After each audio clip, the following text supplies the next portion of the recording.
Bonjour, aujourd'hui nous allons étudier l'extraction liquide-liquide. Cela permet d'extraire une espèce chimique en solution. Afin de réaliser cette expérience, nous allons avoir besoin de différents matériels. Attention, afin de ne pas vous mettre en danger, veuillez porter une blouse, des gants, des lunettes de protection et attachez-vous les cheveux.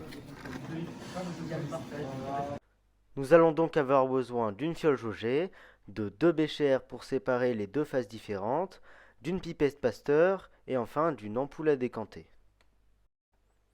L'ampoule à décanter, qu'on peut voir à droite sur cette image, permet de faire la séparation de manière technique.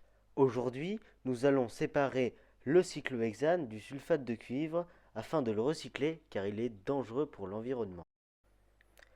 Pour bien différencier et distinguer les deux phases des deux espèces chimiques, on va utiliser un solvant extracteur.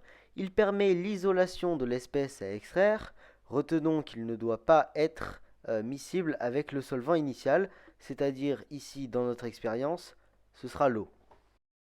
Pour bien préparer l'extraction, on introduit 50 ml de solution aqueuse dans l'ampoule à décanter, puis on introduit ensuite le solvant extracteur. Ensuite, maintenez le robinet fermé en position supérieure, l'agitation permet de favoriser le contact entre les deux phases.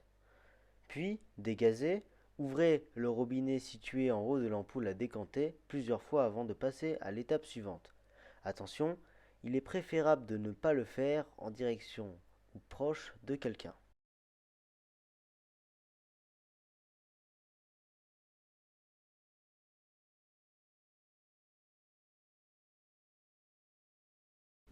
N'oubliez pas d'ouvrir le bouchon pour que le gaz s'en échappe. Ensuite, on laisse les deux phases se reformer, c'est ce qu'on appelle la décantation. Pour finir, on laisse le robinet couler pour séparer les deux phases, c'est une étape qu'on appelle la séparation.